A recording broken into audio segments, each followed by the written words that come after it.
उज्बेकिस्तानको तास्कन्दमा जारी एएफसी महिला एसियाली कप छनौटको समूह एफ अन्तर्गत नेपालले आफ्नो दोस्रो खेलमा आज साँझ 6:15 बजे बुनेतको रङ्गशालामा श्रीलङ्कासँग खेल्दैछ।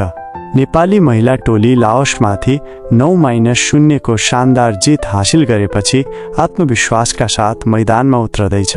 उक्त खेल नेपालको 6औं अन्तर्राष्ट्रिय उपस्थिति थियो, जहाँ नयाँ कप्तान सावित्रा भण्डारी साम्बाले 4 गोल गर्दै शानदार प्रदर्शन गरेकी थिइन्। यो खेल नवनियुक्त मुख्य प्रशिक्षक प्याट्रिक डे वाइल्डको लागि पनि पहिलो थियो। उनले सर्वती हमाल जस्ता खेलाडीहरूलाई डेब्यू दिए भने नियमित गोलकिपर एन्जिला तुम्बापो सुब्बाको सट्टा अञ्जना राणा मगरलाई मौका दिएका थिए। खेलको अन्त्यतिर प्रीति राई, रेखा पौडेल र पूजा राणालाई सब्स्टिट्युटको रूपमा मैदानमा उतार्दै प्रशिक्षकले फरक संयोजनको परीक्षण गरिरहेको सङ्केत दिएका थिए। आयोजक उज्बेकिस्तान विरुद्धको अन्तिम समूह खेल नजिकिँदै गर्दा टोलीको रणनीति लचिलो रहन सक्छ।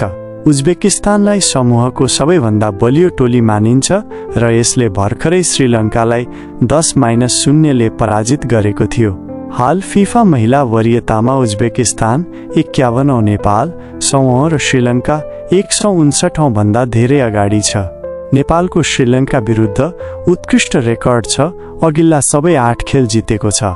आजको अर्को जितले मनोबल बढाउनुका साथै गोल भिन्नतामा पनि मद्दत गर्नेछ, जुन समूह विजेता निर्णय गर्न सम्भावित रूपमा महत्त्वपूर्ण हुन सक्छ।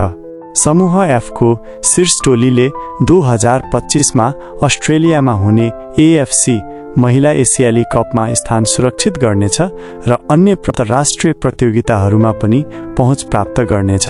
यदि नेपाल र उज्बेकिस्तान दुवैले आफ्नो दोस्रो खेल जितेमा उनीहरू बीचको अन्तिम खेलले छनौट हुने टोलीको निर्णय गर्नेछ। यो जानकारीले तपाईलाई मद्दत गर्यो होला। के तपाईँ यस खेल वा अन्य कुनै विषयमा थप जान्न चाहनुहुन्छ?